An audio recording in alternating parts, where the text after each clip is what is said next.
TNC बदल रहा है। टीएनसी भगवान के रंग में रंग रहा है। टीएनसी लाइव अब है टीएनसी भगवान श्री रजनीश चैनल। नमस्कार, मैं राघव टीएनसी भगवान श्री रजनीश चैनल से आप सभी का हार्दिक स्वागत करता हूं। आज का हमारा बेहद खूबसूरत प्रोग्राम लव अफेयर विद भगवान। हम जानते हैं कि हमारी ये दूसरी श्रृंखला है और दूसरी श्रृंखला में हम आज दूसरे एपिसोड को लेकर के आज आपके सामने लेकर के आ रहे हैं। पिछले दिनों में हमने देखा कि लव अफेयर विद भगवान प्रोग्राम के अंदर हमने काफी अलग अलग तरह के देश और विदेश के सन्यासियों से आपको रूबरू कराया। पर पिछले कुछ समय से हम आपको रूबरू करा रहे हैं देश और विदेश के अलग अलग आश्रमों से, जिनके बारे में लोग बहुत कम जानते हैं और जो बेहद खूबसूरत है। तो उसी श्रृंखला में आज हम बात करने जा रहे हैं स्वामी विमल कीर्ति से करनाल के एक बेहद खूबसूरत आश्रम को लेकर के, जिसका नाम है आनंद ग्राम आश्रम। तो चलिए चलते हैं सीधा हम स्वामी विमल कीर्ति जी के पास में और उनका स्वागत करते हैं। प्रणाम स्वामी जी। प्रणाम स्वामी जी, प्रणाम जी।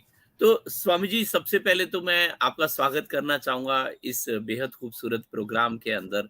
और मैं एक बात कहना चाहूंगा जो खाली कहने से नहीं, दिखाने से भी कंप्लीट होगी, कि जिस तरह से इतना खूबसूरत आनंद ग्राम आश्रम आपने बनाया है, जो कि पूरे का पूरा प्रकृति पर निर्भर है, उसको लेकर के हम आज बात करने जा रहे हैं। लेकिन उसमें सबसे पहले मैं आपसे जानना चाहूंगा कि आपका भगवान श्री रजनीश से कब और कैसे जुड़ना हुआ।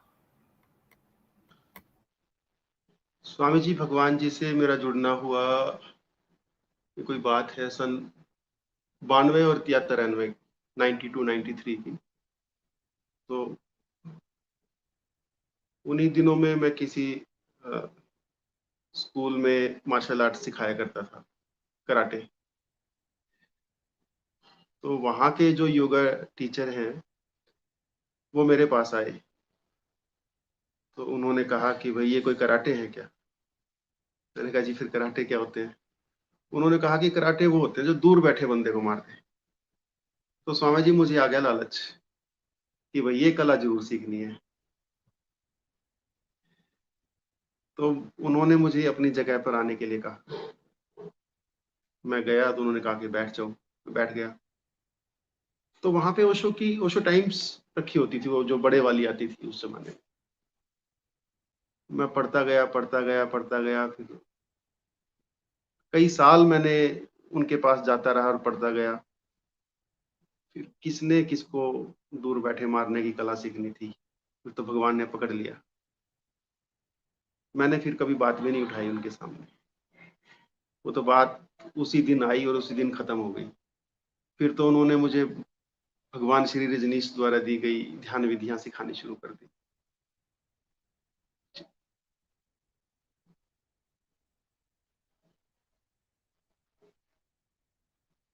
बहुत सुंदर बात करी आपने।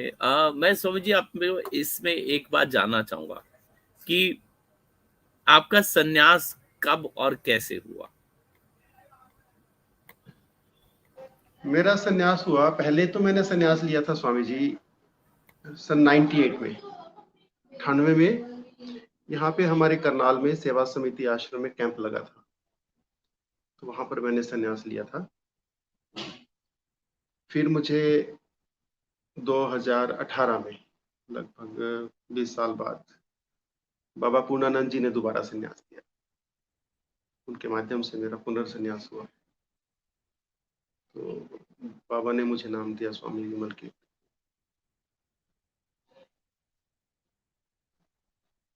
सन्यास के उपरांत जो या सन्यास के समय पर क्या अनुभव, क्या अनुभूति आपके अंतर में चल रही थी? क्योंकि हम सब जब भी सन्यास लेते हैं तो सन्यास के समय पर एक खास अनुभूति होती है, एक बेहद खूबसूरत कुछ ना कुछ अलग घटित भी होता है सभी के साथ में। तो आपके साथ में क्या घटित हो रहा था? संन्यास के दौरान स्वामी जी ये रहा कि जब मैंने पहले संन्यास लिया था उस समय तो ये था कि भाई पता नहीं क्या होगा, कैसे कैसे अंतस में बिजलियां कौंधेंगी, कुंडलिनी उठेगी, ऐसी ऐसी धारणाएं मन में थी सुनी सुनाई। तो वैसा वैसा तो कुछ नहीं हुआ, लेकिन जिस शिविर में मैंने संन्यास लिया था उस शिविर का अपना एक बहुत बढ़िया सा अनुभव आपको कहता हूँ कि मुझे याद है दूसरे या तीसरे दिन शिविर स्थल से मैं थोड़ा बाजार की तरफ निकला और स्वामी जी मैं अपना सिर ढूंढने लगा कि मेरा सिर कहाँ है। हाथ मैंने लगाया सिर पे तो सिर वहीं उपलब्ध था, लेकिन वैसे मुझे ऐसा लगता था कि मेरा सिर नहीं है।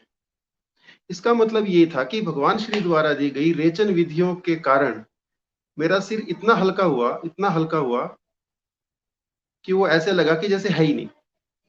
और इसका दूसरा मतलब ये भी है कि पहले रेचन विधियों से पहले या उसी शिविर से पहले मैं सिर में वजन लिए घूमता फिरता रहा हूंगा, जिसका मुझे भी नहीं पता था। तो इतना हल्कापन आया स्वामी जी कि उसको अब शब्दों में तो एक्सप्लेन नहीं किया जा सकता।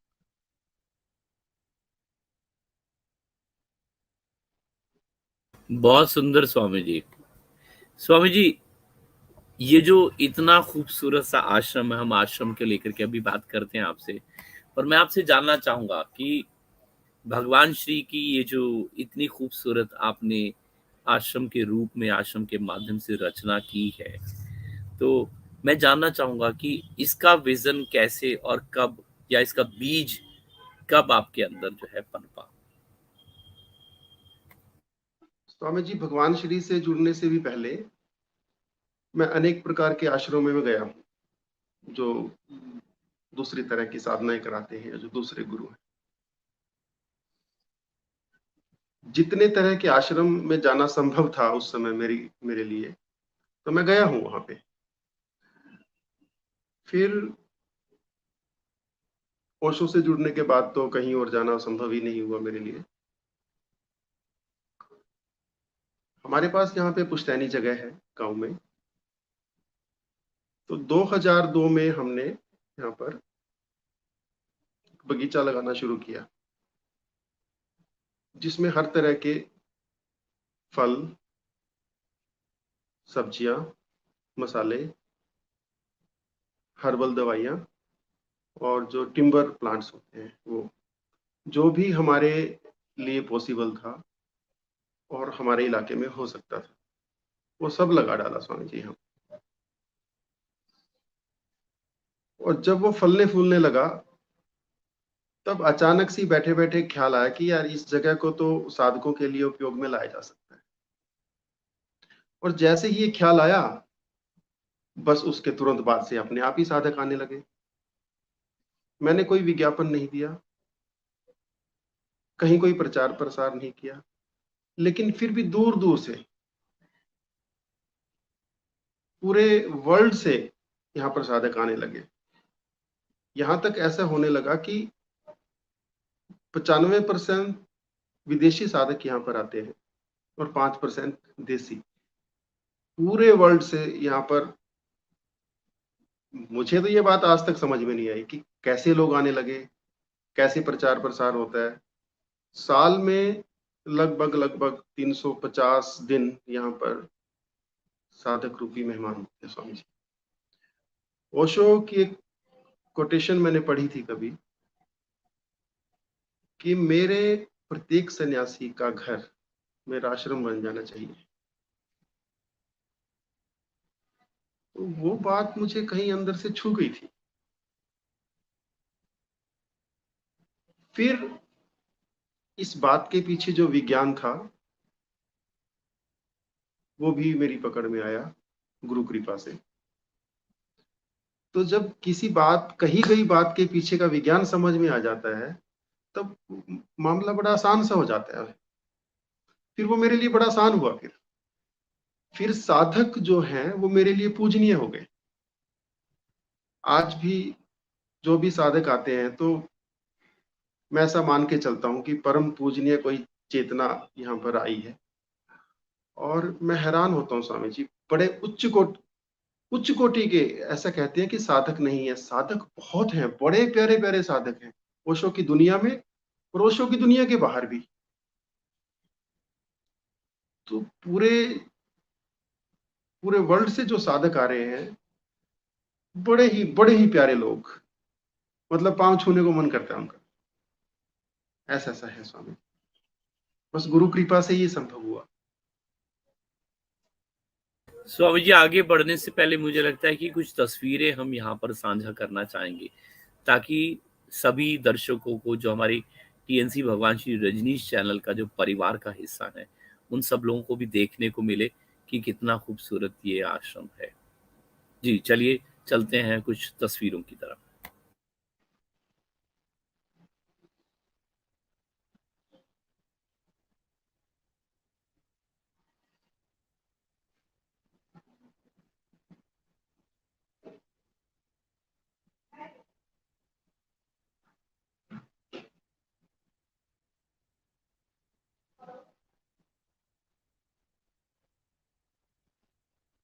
ये कुछ तस्वीरें आप सभी लोगों के सामने हैं। बेहद खूबसूरत ये तस्वीरें, और जितने भी फ्रूट्स यहाँ पर या सब्जियां आपको दिखाई दे रही हैं, ये सब की सब जो है आश्रम में ही उगाई जाती हैं। मैं इनके बारे में जानना चाहूंगा स्वामी जी की, खास तौर पे आपने एक जगह पर लिखा है नो प्लास्टिक।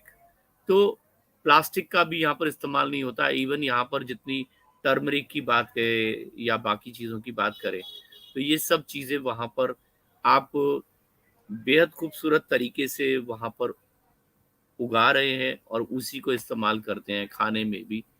तो अगर हम बात करें कि खाना भी जो है वहाँ पर बेहद स्वादिष्ट है, और अगर ग्रीनरी को देखा जाए तो सभी कुछ यहाँ लिखा है, जैसे प्लास्टिक फ्री।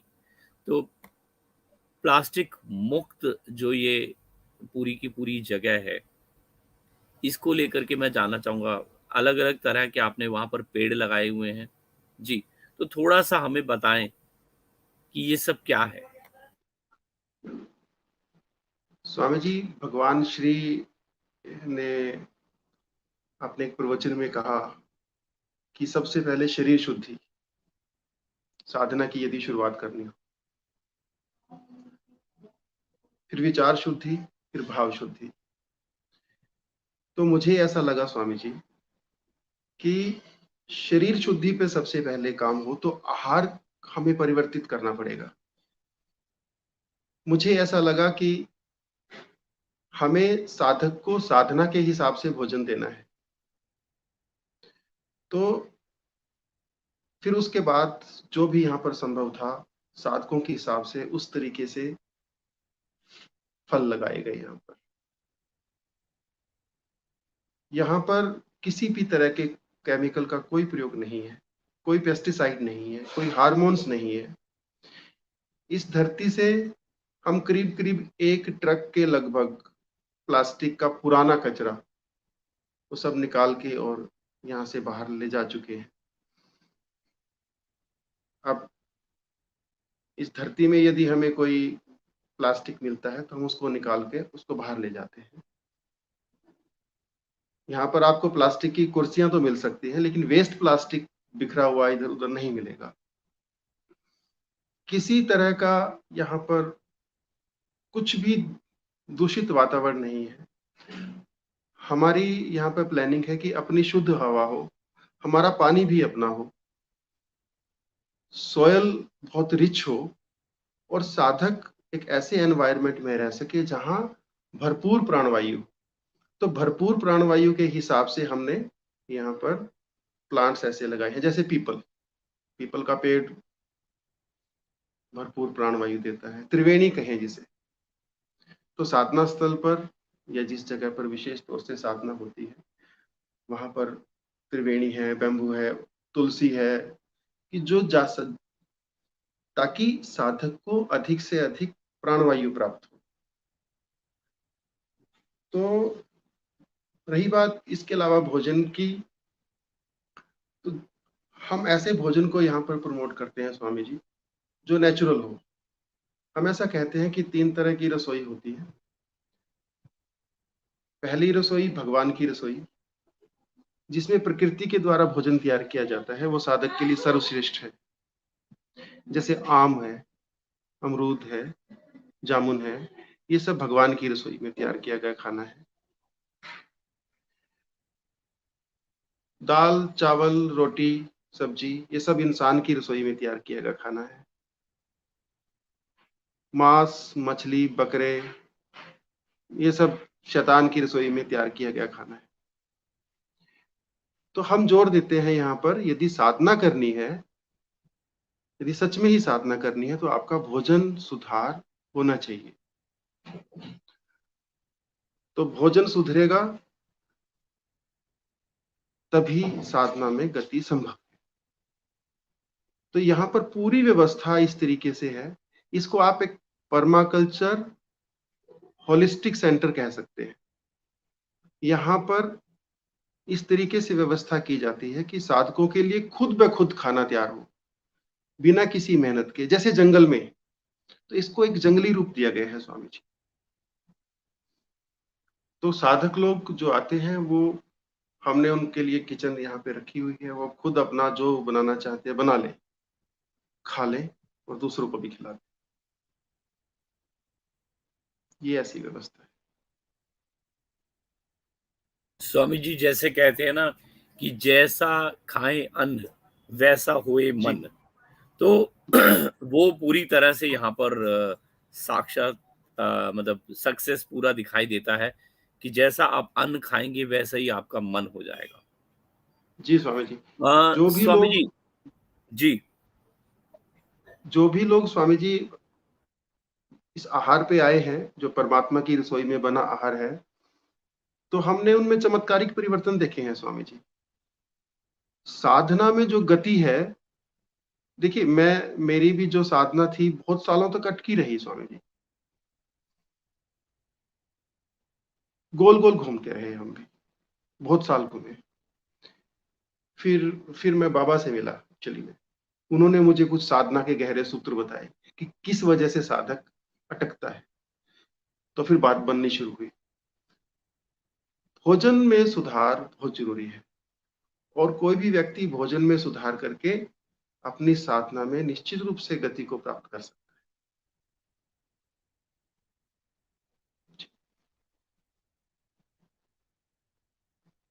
स्वामी जी आपने बिल्कुल सही कहा है कि जब साधना के साथ साथ में अगर आपके खान पान में भी उसी तरह का परिवर्तन होता है तो जो परिणाम हैं वो बेहद खूबसूरत होते हैं जिंदगी में। इसमें शायद शरीर की कई सारी बीमारियां भी दूर हो जाती हैं और शरीर में जीने की जो उम्मीद है वो और ज्यादा बढ़ जाती है। कम से कम जीवन को सही तरीके से जीने की उम्मीद जाग जाती है। जी। तो हम कुछ तस्वीरों को लेकर के आपसे बात करना चाहेंगे। खास तौर पे मैं अगर आपसे पूछूं, या तस्वीरों को आपको मैं साथ में साझा करना चाहूंगा।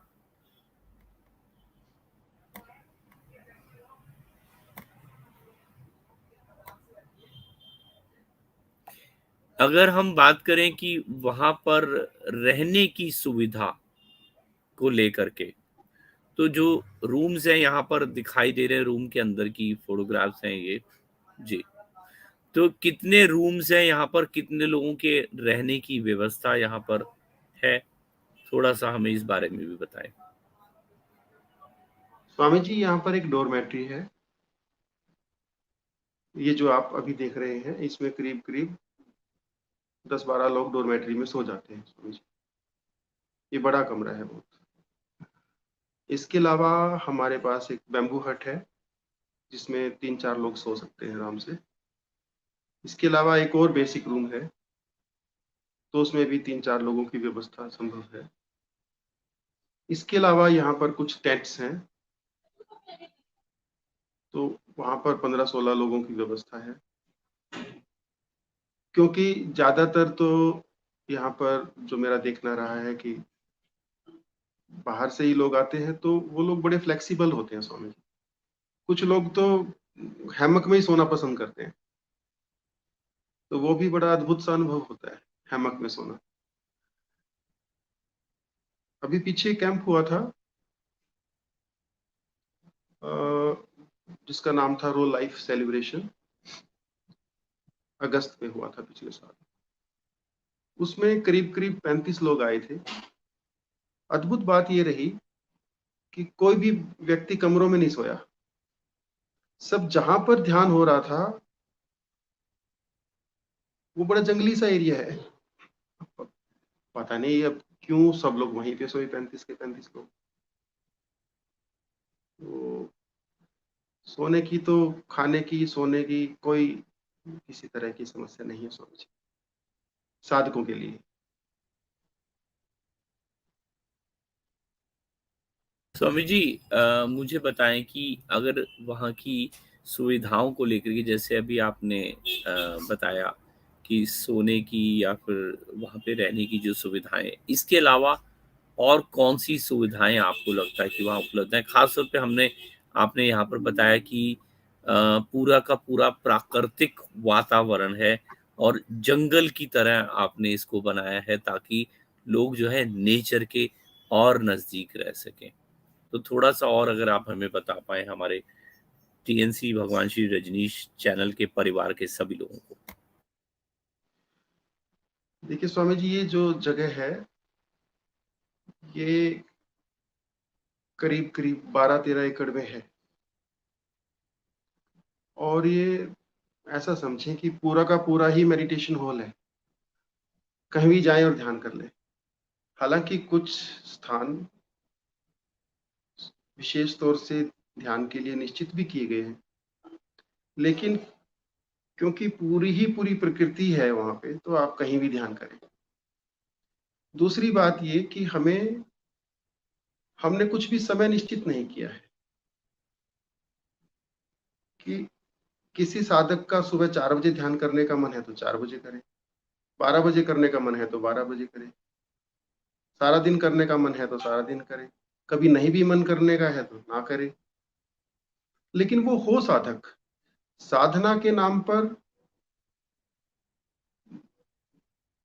जो आलसी लोग आ जाते हैं या जो नशा करने वाले लोग आ जाते हैं या कुछ कई तरह के दूसरे तरह के तत्व आ जाते हैं, तो उनके लिए नहीं है यहाँ कोई भी बात। लेकिन जो साधक हैं तो वो अपनी इच्छा अनुसार अपनी कोई भी साधना कर सकते हैं जो मानव चेतना को ऊपर उठाती हो। इसके अलावा वो जिस तरह का चाहे फ्रूटेरियन भोजन कर सकते हैं, वीगन भोजन कर सकते हैं, वेजिटेरियन भोजन कर सकते हैं। नॉन वेजिटेरियन की यहाँ पर कोई भी सुविधा नहीं है।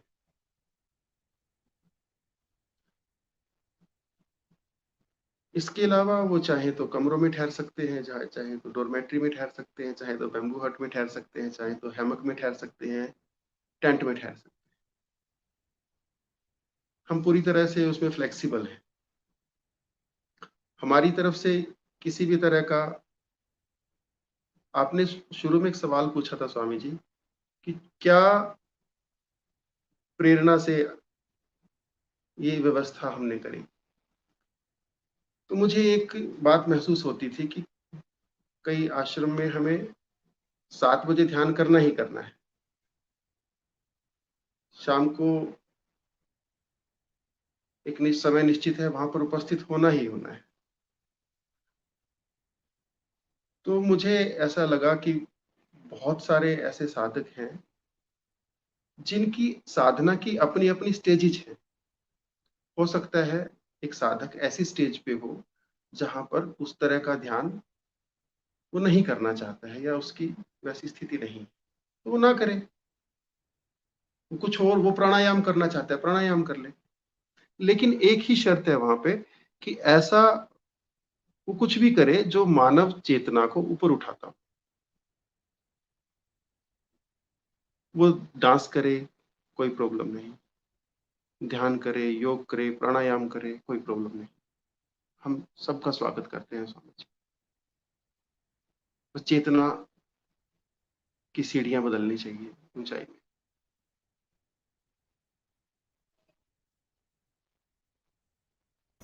स्वामी जी, मैं आपसे जानना चाहूंगा कि ये करनाल में कहाँ स्थित है, कैसे यहाँ तक पहुंचा जा सकता है और पहुंचने के जो सही मार्ग हैं क्या क्या हैं वो, क्योंकि बस से, अपनी गाड़ी से किस तरह से यहाँ पर पहुंचा जा सकता है जी, दिल्ली से तकरीबन या फिर मेन सिटी से कितना दूर है ये? स्वामी जी, ये जो करनाल शहर है दिल्ली और चंडीगढ़ के बीच में है, और करनाल से 20 किलोमीटर दूर पश्चिम की तरफ एक गांव आता है सांभली, और सांभली गांव का सब विलेज है सौदापुर। तो ये वहां पर है स्वामी जी।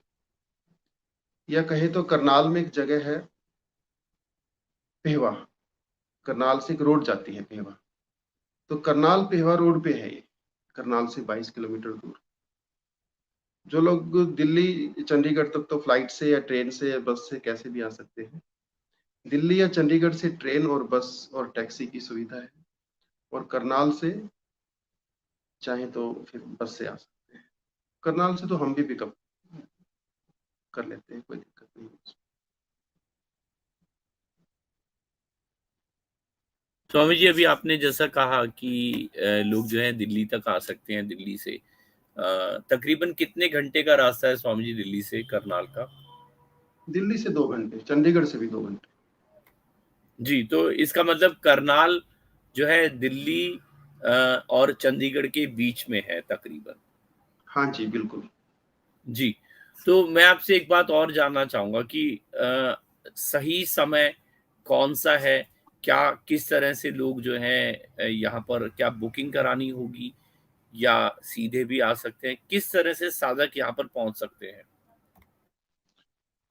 सीधे नहीं आना है स्वामी जी, पहले बात कर लेंगे फोन पे, और फिर उसके बाद ही आएंगे तो सही रहेगा, क्योंकि यहाँ पर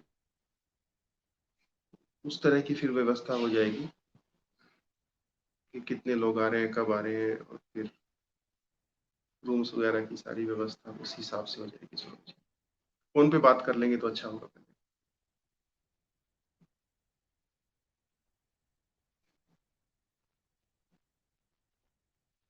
जी, अगर जो है आपको या यूँ कहें कि अगर आनंद ग्राम में अगर किसी को आना है और आपने बोला कि पहले बात करनी होगी, तो आनंद ग्राम की क्या वेबसाइट पे जाना होगा या कैसे संपर्क कैसे किया जा सकता है? क्योंकि ये बेहद अहम सवाल है।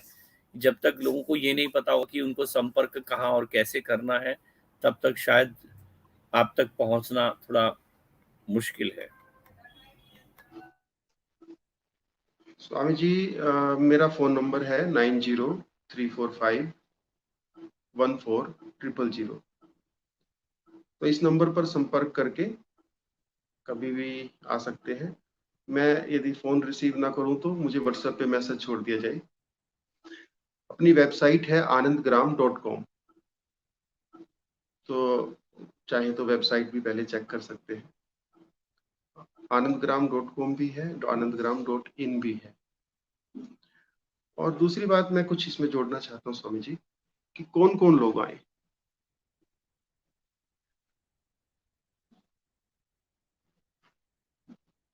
देखिए, ये जो जगह है ये लग्जरी नहीं है। यहाँ पर उस तरह के लोगों को आना चाहिए जो ध्यान में गहरे जाना चाहते हैं, जो बहुत बहुत साल हो गए जो गोल गोल घूम रहे हैं,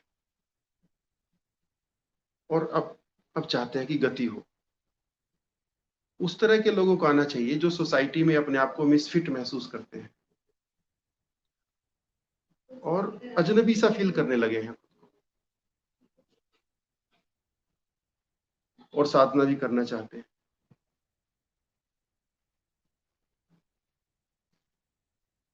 यहाँ पर उन लोगों को आना चाहिए जिनको एहसास हो गया कि भाई मैं अब कुछ दिन के लिए यहाँ पर धरती पे हूँ, अब कुछ करना है अपने लिए।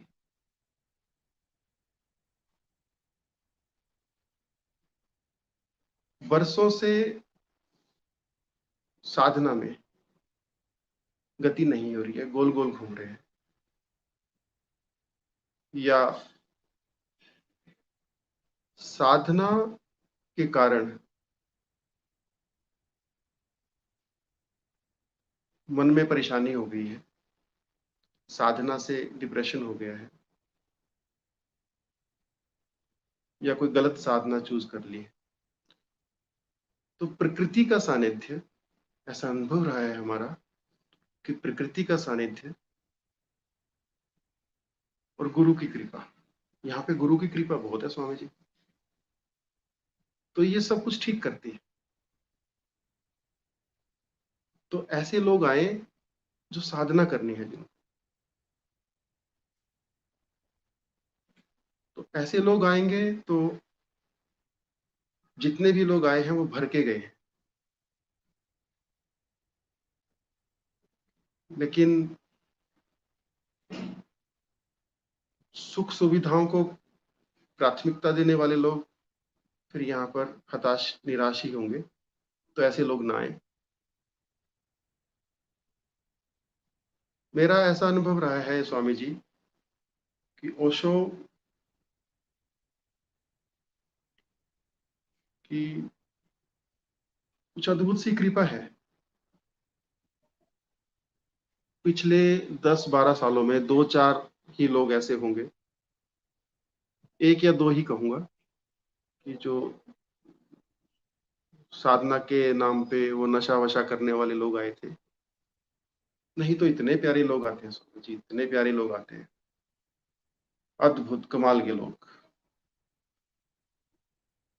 तो जब वो लोग यहाँ पर साधना करते हैं तो ये हाई वाइब्रेशनल प्लेस बन गया है बहुत।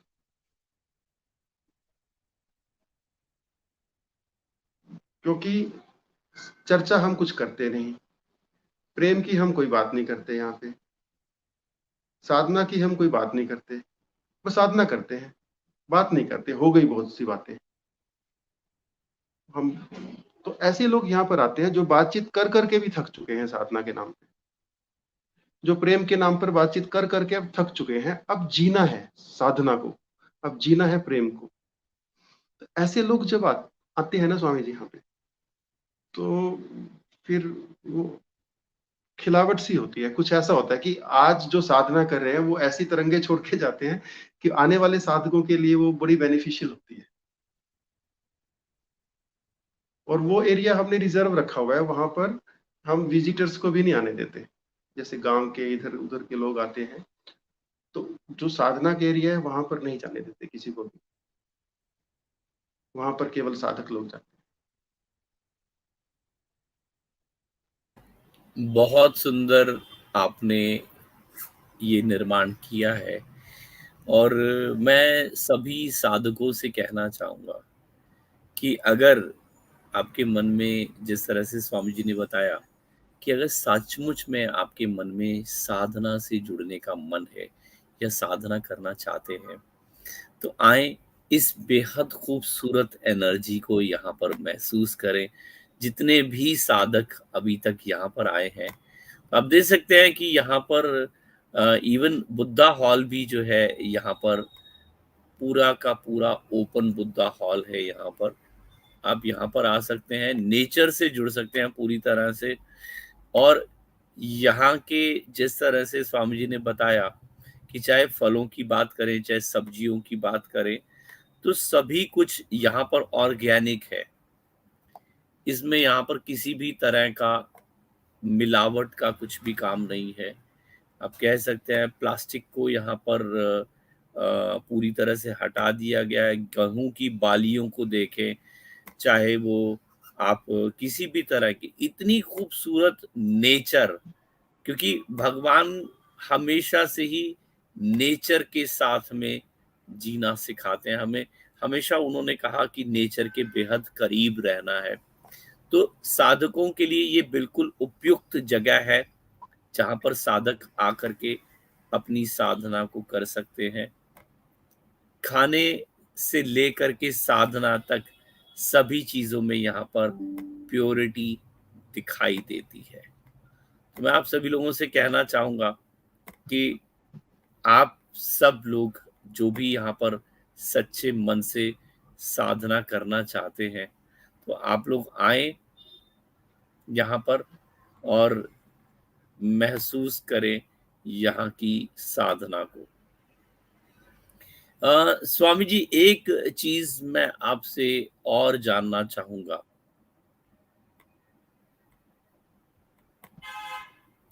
कि जिस प्रकार से आपने ये पूरा का पूरा निर्माण किया, और मुझे याद है जब मेरी आपसे बातचीत हुई थी तो आपने बोला था कि ये जो है निरंतर कंप्लीट नहीं हो सकता, क्योंकि निरंतर इसमें कुछ ना कुछ परिवर्तन चलता रहेगा। तो वो मैं आपसे जानना चाहता हूँ कि आज जिस तरह से इतनी खूबसूरत जगह या इतना खूबसूरत आश्रम का पूरी तरह से जो निर्माण किया है, खास तौर पे बुद्धा हॉल को लेकर के कहूँगा मैं कि बुद्धा हॉल में आपने कहा कि चारों तरफ एक बाम्बूज के ट्री लगाए हुए हैं वहां पर, और समय आएगा या आ चुका है कि उनको आप ऊपर से जो है बांध देंगे, जिससे ऊपर छत हो जाएगी, नेचुरल जो छत है पूरी तरह से प्राकृतिक जो है छत। तो इतना खूबसूरत ये जो आश्रम है, इसको लेकर के जैसा आपने थॉट पे भी बताया, लेकिन क्या आपके मन में धीरे धीरे करके जो है कुछ परिवर्तन चल रहा है जिसके चलते हुए आप इसे और सुंदर प्राकृतिक रूप देना चाहते हैं पूरी तरह से? स्वामी जी, सच तो ये है कि मैंने इसमें कुछ भी नहीं किया। ये अंदर से मैं जानता हूँ, बाहर से दिख रहा है कि मैंने किया, पर अंदर से स्वामी जी मुझे मतलब 100% पता है कि मैंने कुछ भी नहीं किया। ये हो रहा है अपने आप। ये सब भगवान की ही लीला है। देखो, मैं एक बात बताता हूँ आपको। यहाँ पर कैसा कैसा सा प्रभु का चमत्कार होता है। 2 लोगों का खाना है स्वामी जी, और 10 लोग आ गए। ये हमने एक बार नहीं आजमाया स्वामी जी, सैकड़ों बार आजमा चुके हैं। खाना का भी कम नहीं पड़ता हमें।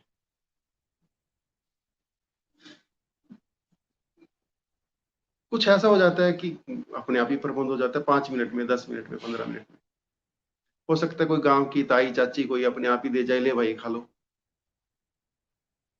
बस पता नहीं क्या हो जाता है, अपने आप ही हो जाता है। तो मैं ये बहुत दावे के साथ कह सकता हूँ कि मैंने इसमें कुछ नहीं किया। चीजें हो रही हैं, मैं बहाना हूं सिर्फ। रही बात बुद्ध हाल की, अब यहाँ पर एक और लीला है। लीला ये है कि हमें कारपेंटर की जरूरत है। हम विचार करेंगे मन में कि यार कारपेंटर चाहिए था, तो अपने आप ही कारपेंटर आ जाता है। हमें आर्किटेक्ट चाहिए, अपने आप ही आर्किटेक्ट आ जाता है। हमें प्लम्बर चाहिए, अपने आप ही प्लम्बर आ जाता है। स्वामी जी, अब इससे ज्यादा हम निर्भरता क्या होगी कि जैसी जरूरत हो वैसे ही बंदे आ जाते हैं। अब पूरे वर्ल्ड से अब अब बुद्ध हाल बनाना था, हमने तो कोई और तरीके से सोचा था। फिर धीरे धीरे किसने कहा कि भाई बांस लगा लो, हमने बांस लगा लिए चारों तरफ, एक राउंड सर्कल बनाया, बांस लगा लिए। फिर वो बांस बड़े हो गए। फिर कोई आर्किटेक्ट आई है भी बेल्जियम से, उसने कहा कि भैया बांध देते हैं इनको ऊपर से, कुछ भी नहीं करना। और दूसरे जो कंस्ट्रक्शन होते हैं वो हर साल कमजोर होते हैं, और ये तो हर साल मजबूत होगा, ये तो हर साल घना होगा।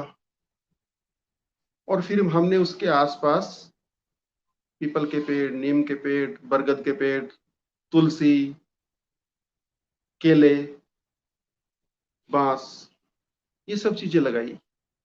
तो क्या गजब की एनर्जी बन गई स्वामी जी। तो उसको ऊपर से जब बांध देंगे तो, और अंदर जाने का एक छोटा सा रास्ता बना देंगे, वो करीब करीब करीब करीब प्राकृतिक रूप से 80% तैयार हो गया ये।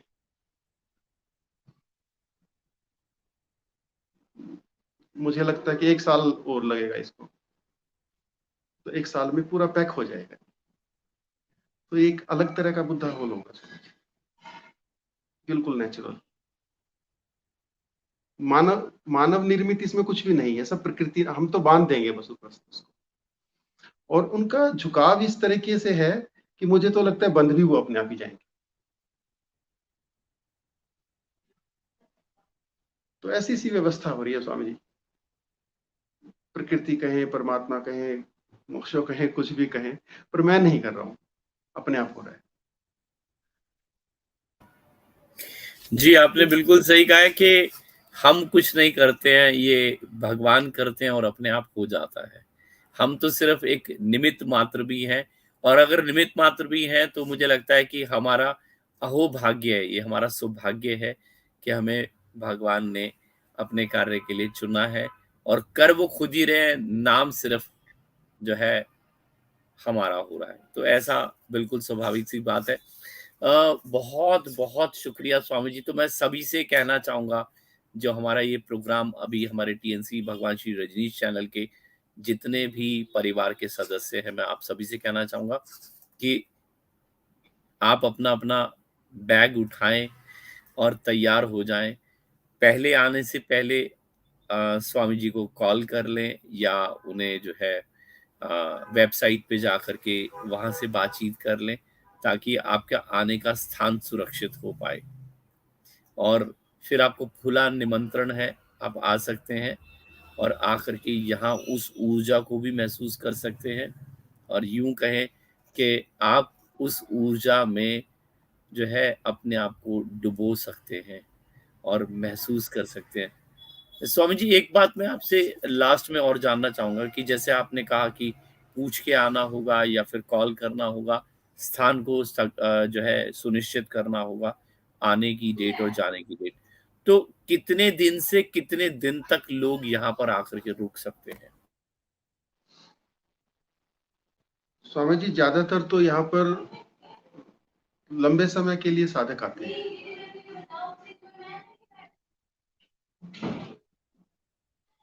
देखो ये तो गांव है, यहाँ पे कोई ऐसा तो नहीं है कि कोई टूरिस्ट प्लेस है, घूमने की जगह भी है, चलो अभी आश्रम भी हुआ है और घूम भी आए, ऐसा ऐसा तो कुछ भी नहीं है स्वामी जी। तो जो लोग आते हैं यहाँ पर वो लंबे समय के लिए आते हैं। कोई 2 महीने रुकता है, कोई 4 महीने, कोई 6 महीने, साल साल भी लोग रुकते हैं। लेकिन यदि कोई कम समय के लिए आना चाहते हैं तो उनका भी स्वागत है स्वामी जी। एक चीज और मैं इसमें जोड़ना चाहता हूँ, ऐसे जो साधक हैं जिनके पास अ, आने के लिए, ठहरने के लिए उपयुक्त धन नहीं है, तो उनका भी हम स्वागत करते हैं यहाँ पे। हमारा ऐसा अनुभव रहा है स्वामी जी कि धन साधना में बाधा नहीं होना चाहिए। तो यदि किसी साधक के पास धन नहीं है और साधना है तो वो बहुत अमीर है। साधना की इच्छा भी है और धन नहीं है तो वो बहुत अमीर है। तो ऐसे अमीर लोगों का हम बहुत स्वागत करते हैं। फिर हमने ये भी देखा कि कुछ साधक बहुत स्वाभिमानी होते हैं। वो ये चाहते हैं कि भाई हम किसी पर बोझ ना बने। तो ऐसे साधकों को कि आजीविका के लिए भी, उनकी आजीविका चल सके, उनकी कुछ अर्निंग हो सके, तो ऐसे भी यहाँ पर बहुत सारे उपाय हैं जो हमने यहाँ पर एक लिस्ट बना के तैयार किए हुए हैं कि भाई एक साधक अपनी साधना भी कर सके, कोई उसको डिस्टर्ब भी ना करे, और आर्थिक रूप से भी वो सक्षम हो। तो ऐसी व्यवस्था भी हमने करने की कोशिश की है।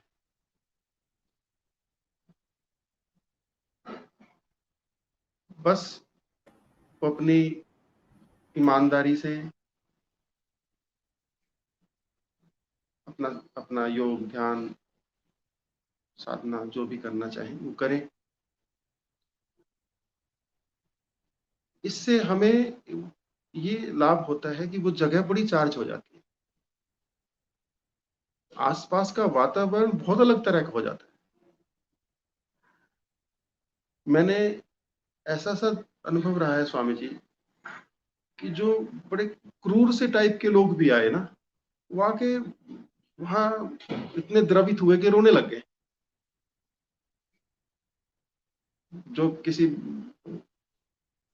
बंदे को मार दे तो उनकी आंखों में आंसू ना आए, वो इस जगह पर साधक लोगों की जो तरंगे थी उनसे तरंगायित हो गए, बहुत द्रवित होते हैं स्वामी जी। तो धन कोई विषय नहीं है यहाँ पे, धन साधना में बाधा नहीं है। कि जो भी ऐसे साधक हैं जो साधना करना चाहे वो बेझिझक अपना घर समझकर आ सकते हैं। तो ये तो ओशो का घर है स्वामी जी, सबका अपना घर है। इस पे मैंने अपना टैग हटा दिया है।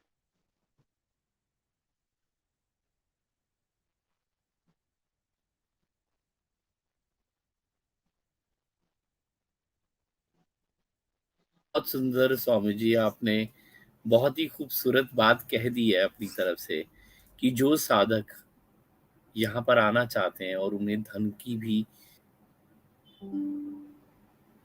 उनके साथ में समस्या है, तो वो भी आकर के यहाँ पर कार्य करके भी धन भी कमा सकते हैं और रह भी सकते हैं। यूं कहें कि यहाँ पर आकर के अपनी साधना भी कर सकते हैं और अपने जीवन को धन्य भी कर सकते हैं। तो बहुत बहुत शुक्रिया स्वामी जी, जिस प्रकार से आप कार्य कर रहे हैं। तो सभी साधकों से फिर से मैं कहना चाहूंगा कि आए और इस खूबसूरत एनर्जी को यहाँ पर महसूस करें, जैसा स्वामी जी ने यहाँ पर कहा है उसी तरह से। तो देर किस बात की, उठाएं अपना बैग, कॉल मिलाएं, बात करें और आने के लिए यहाँ पर तैयार हो जाएं। स्वामी जी बहुत बहुत शुक्रिया आपका। और मैं चलने से पहले हमारे तमाम टीएनसी भगवान श्री रजनीश चैनल के जितने भी सदस्य हैं, परिवार के सदस्य हैं, मैं उनका भी दिल से शुक्रिया अदा करता हूँ। जिस प्रकार से उनका प्यार हमें मिल रहा है, तो मुझे उम्मीद है कि सभी लोग करनाल के लिए रवाना होने को लेकर के सभी के मन में इच्छा होगी, आप आएं और इस एनर्जी में पूरी तरह से ना आए। बहुत बहुत दिल से शुक्रिया, प्रणाम आपको।